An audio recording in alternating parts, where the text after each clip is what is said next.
What's going on, world? It's your boy once again, Pop DiBiase for Fanatics View, and I'm sitting here with the legend himself, the LA legend, two LA guys. And man, he doesn't need any introduction. You know who this is. This is Freeway Ricky Ross. What's going on, man? Oh man, working hard. All right, man. Hey, he just told us right now when we walked over here that he's about to be the king of boxing. Go ahead and give us those guys that's going to make you the king of boxing. Well, I'm gonna start off with Austin Trout. Right now, we chasing Terence Crawford, and trying to get that fight. But we ain't gonna shy away from nobody else in the division. Austin said that he's ready for anybody in the 147. His last fight was at 147, so he went down. And we just preparing to show everybody what he can do, and then I want to show everybody what I can do by creating the opportunities for these guys to be able to make so much money that they're not going to be able to turn down the fight with Austin Trout. And we're just gonna pump this thing up, man, and do our thing. Now, one of your clients, Stephen Fulton, he just was one of the prospects of the year, on the cover for the ring and everything like that.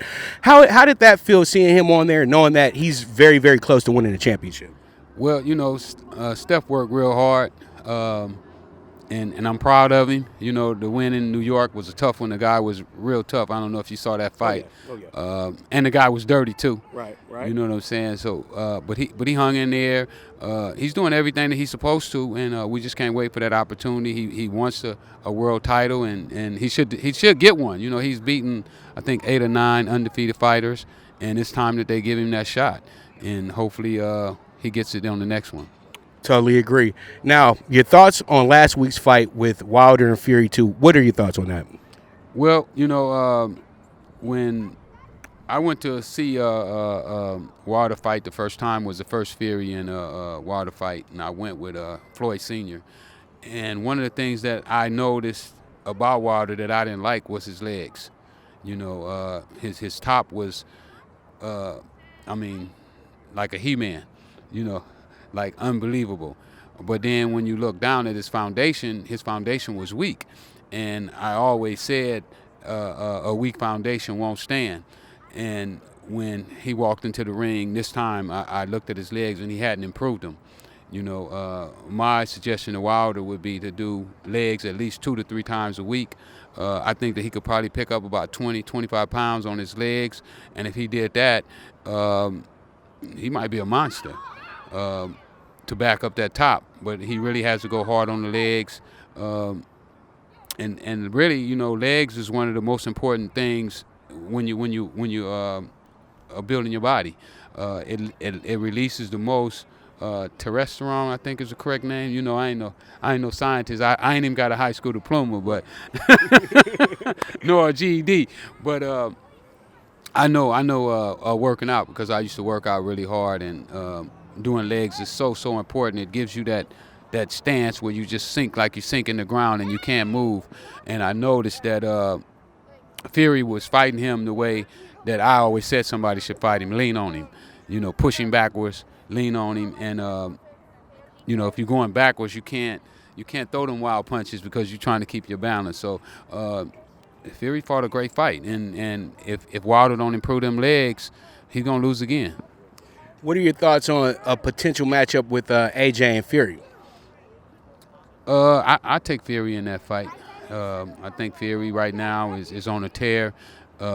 His work ethic, even though I thought he lost the fight right before this one with the guy, I was at that fight as well, and I had that guy winning that fight. But the way he came in this time, I think he was a different guy. I mean, I've seen him improve from time to time. When he fought Wilder that first fight, his legs seemed a little wobbly, and he was, wobbling when he stood. But the last fight when he fought Wilder, I wasn't in the ring, but I just watched it on the phone, and he looked to be a lot more sturdier and more firm.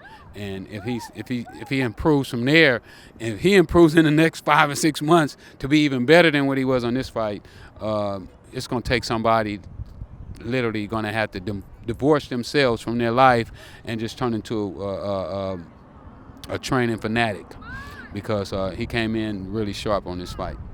And do you feel that Andy Ruiz deserves a third fight with AJ? I think so. I mean, that would only be right to to decide who really, is a better man. 1-1, when Ali and them was 1-1, they got a third fight to see who really was the best. And I think that he should get another shot, in my opinion. All right, so let's get down to, I got a few more questions for you. Now, what are your thoughts on the big blockbuster fight that they're trying to make right now with Spence and Crawford? I think it would be a phenomenal fight for both of them. Should be a big payday. I don't know if their marketing is in place like it should be. One of the things that I'm noticing about boxing right now is we don't really have no stars. Nobody has made a star out of none of these fighters. I don't know if the promoters don't really know how to do like Don King used to do, and that's what I plan on bringing to the bout. I mean, if those two fight, that should be $60-70 million fight. I don't know if it will be. But we trying to get in there too. Me and Austin want to get in the middle of one of them. Crawford or Errol Spence, somebody. We want to get in the mix too. Austin think that he can handle him, and we gonna definitely get him in a position to where somebody gonna want to fight him. What we're doing right now is we're working the internet.